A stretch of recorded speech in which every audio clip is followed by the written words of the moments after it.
Hello my YouTube friends, I get questions about lag all the time on my live streams. It occurs to me that what most people refer to as lag isn't actually lag. So I think it's time for me to talk about what lag actually is and how to fix what can be fixed on your live stream. So let's get to it! My goal on this channel is to make people better live streamers and maybe entertain a little bit in the process. So take a moment and leave me a comment down below and let me know how I'm doing. And while you're there, leave a thumbs up. This really does help YouTube share this video with a wider audience. And if you're not subscribed, please do. This goes a long way towards helping me to continue to make content that helps you. And it's totally free, so thanks. So let's define lag. What is it? Well, I can tell you what it isn't first. Lag is not the delay between what you say in your studio and what you see on YouTube, Twitch, or Facebook. That's definitely not lag. That is called latency, and while companies are working on shortening it, it's never gonna go away. In fact, latency could swing wildly from one person to the other watching your stream due to all sorts of factors that you just can't control. And you see the effect of latency even on broadcast TV these days, especially if you watch sports. You see them talking to analysts in their own home studio and the conversation seems disjointed. And that's because the host is going to ask a question and there's a pause until the analyst starts to talk. And that's the latency in between the host and the analyst. If ESPN and the NFL Network can't solve the latency issue, you're not going to be able to do it on your home studio. You need to accept latency as a feature, not a bug, and learn how to function with it. It isn't going away anytime soon. Lag, on the other hand, can be fixed. Lag is when your video or audio don't sync up properly, or your video gets choppy or delayed from the video or gameplay. These are all issues that can be resolved on your computer. So let's walk through them and how to resolve the lag on your machine. You're gonna notice lag mostly from the assets that are in there causing some serious problems with your CPU usage and that sort of stuff. So if we go up into view and we go to stats, here is where we're going to notice lag. Now you can see my CPU is using 2.3 just to run this right here, and anything else that might be running in the background. So if we go down here, you can see I have some windows open. Those are also running, and they take up CPU usage in the background as well. Then you've got your frames per second. So if we're running at 30 frames per second, and this is how long it takes to do each frame, and this is the number of frames that we're dropping. So if any of this is red, that is what's causing your computer to have sync issues and things that cause the lag that you're talking about.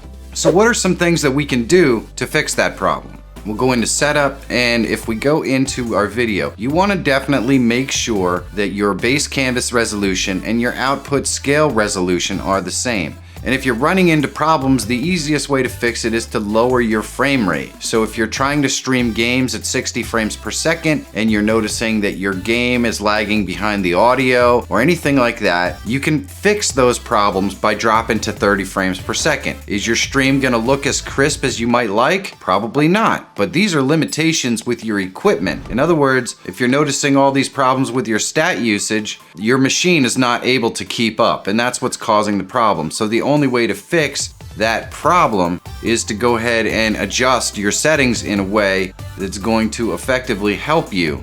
So this is the first area. Make sure that your canvas and your scaled resolution are the same. The other thing you want to make sure of is anything that you add in. If we add a media source, or if we add in a browser source or anything like that, you want to make sure that it's scaled to the exact same resolution, 1920 by 1080. Don't be adding 4K assets into your scenes. Don't add 720 assets into your scene. If you need to, you want to rescale everything. That includes any overlays you're using, any alerts that you're using, any video assets that you use. Make sure they are sized properly for your stream. You also want to make sure that they are in a format that's easy for OBS to run. So one of the ways that I rescale all my assets is by using the shutter encoder. I can go in here And let's just load up an asset here just for fun. We'll do this one right here. It doesn't matter, this is just a piece of video. But I loaded this in here. So if you look here, these are fairly large files. If we wanted to use those in our live stream, what we would do is we would choose the function, we'd go down to VP9. This creates a WebM file. And then if it has any kind of alpha, like if this is an overlay, you want to enable your alpha channel so that it keeps that alpha. So this essentially is going to turn this MP4 file into a VP9 file, which is much smaller and easier to use. Once you have it all set up, you just click Start Function, and you can drag all of your assets in here so you can do 20 or 30 assets at the same time if you want to re-encode them into WebM, which is going to bring down your CPU usage when your assets are in use. So you want to do that for everything that you use in your live stream. Another thing that you can do to release some of the tension on your computer is to go into your output, and for streaming, you can go ahead and lower your bit rate. So if you're streaming in HD and you're trying to do it at 6,000, you can lower this to 5,000. You can also adjust your usage right here to ultra fast or super fast. Now these obviously lower the quality of your stream, but you know, the best way to really do it is honestly to go in here and just switch your stream to 720 and switch all of your assets to 720 and try to stream and see if you're going to run into the same lag problems that you're running into. Because I promise you, if you are seeing lag and you go in here, you're going to see that you're dropping frames and that sort of stuff. The only reason why you would not be seeing frames dropped and that sort of stuff and still be experiencing lag would be if you have a lot of things plugged into the same USB output.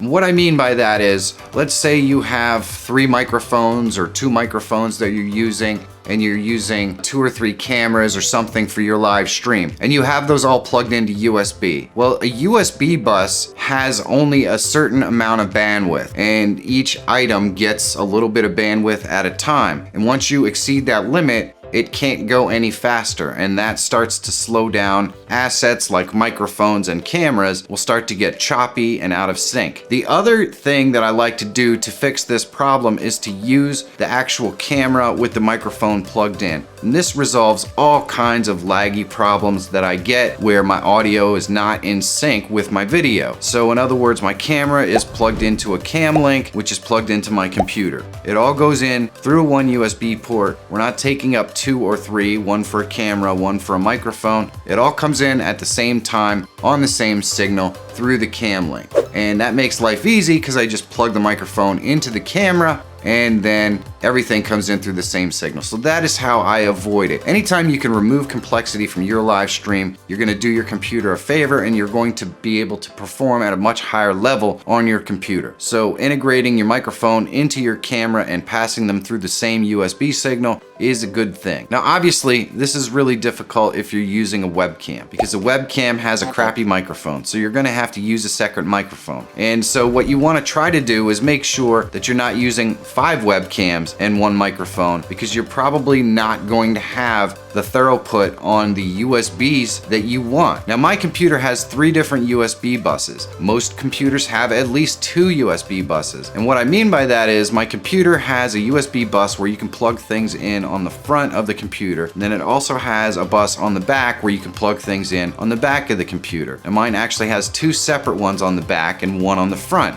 So that's not an uncommon setup for a desktop computer. So let's say I was going to use 2 different webcams and 1 microphone that was USB. I would probably plug 1 webcam in the front, 1 webcam in the back on the first bus, and the microphone into the second bus on the back. And that way everything is on its own bus, everything has the maximum throughput of that USB, but you also have to keep in mind that your keyboard and your mouse are plugged in through USB, and anything else you use, like headphones or something like that if they're USB. Those are also taking up throughput on your USB. So USB is a pretty crappy solution, but for right now, a lot of machines don't have USB-C, so it's what we have. So what you want to try to do is make sure that you put your items on separate USB buses as much as you possibly can. If something seems to be laggy or whatever, move one of the objects from that bus to another USB bus or another USB port and see if that puts you on another USB bus. A lot of people don't realize that these actually do have more than all-in-one USB bus. They also don't realize that USB buses have a specific throughput that they can reach but not exceed. Once that speed is reached, well, you're gonna get lag, you're gonna get out of sync audio and things like that. So now you know what causes it and some of the workarounds. So if you're still experiencing lag and your stats window says that you're not dropping frames or anything like that, then chances are we're talking about a USB speed issue.